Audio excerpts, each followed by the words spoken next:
Labbaik Allahumma labbaik, labbaik la syarika lak labbaik.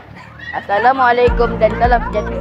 Saya melaporkan secara langsung dari Sekolah Kebangsaan Datuk Penghulu Jempol. Hari ini berlangsungnya satu program tahunan yang dinanti-nantikan oleh murid tahun 6, iaitu simulasi haji cilik. Program ini diadakan bagi memberi pengalaman untuk murid memahami perjalanan ibadah haji dengan cara yang lebih mudah dan menyeronokkan. Sebelum aktiviti dijalankan, murid-murid diberi penerangan tentang teori beribadah di tanah haram dan cara memakai ihram. Murid yang terpilih dikehendaki membuat demo memakai ihram sebelum bergerak untuk bertawaf. Aktiviti tawaf mengelilingi Kaabah replika sebanyak 7 kali. Murid-murid kelihatan semangat sambil berzikir dan membaca doa-doa ringkas. Seterusnya, mereka meneruskan perjalanan dengan sa'i, iaitu berulang alik antara Safa dan Marwah sebanyak 7 kali.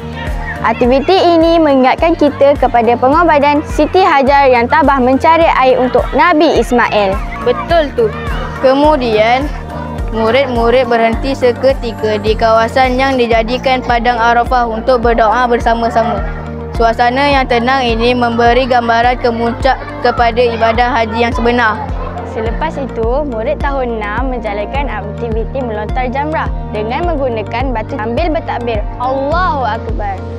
Aktiviti ini memberi pengajaran tentang melawan godaan syaitan dan menguatkan iman. Akhir sekali, mereka melaksanakan tahallul dengan simbolik menggunting sedikit rambut sebagai tanda selesai menunaikan haji. Bersama kita sekarang ialah Cikgu Rubiah yang merupakan penyelaras simulasi haji cilik. Cikgu, bagaimanakah sambutan murid-murid tahun 6 terhadap program ini? Okey, mula sekali terima kasih. Okey, soalan yang sangat bagus. Soalan yang akan memberikan satu impak yang besar kepada saya. Pada saya, program ini sangat memberi galakkan pada pelajar, menunjukkan minat yang sangat tinggi untuk menjalankan segala aktiviti yang dilaksanakan. Melalui simulasi itu, murid-murid dapat menjalani situasi sebenar. So, mereka lebih memahami bagaimana perjalanan setiap ibadah itu dilaksanakan. Jadi, program ini patut dilaksanakan berterusan untuk menarik minat para pelajar ini untuk menunaikan haji dan umrah satu ketika nanti. Program tahunan ini memberi peluang kepada murid tahun 6 SK Datuk Penghulu Luak Jempol untuk menimba ilmu, merasai pengalaman dan menanam rasa cinta terhadap ibadah haji sejak kecil lagi. Sekian sahaja liputan kami. Saya An-Nur. Saya Fikri.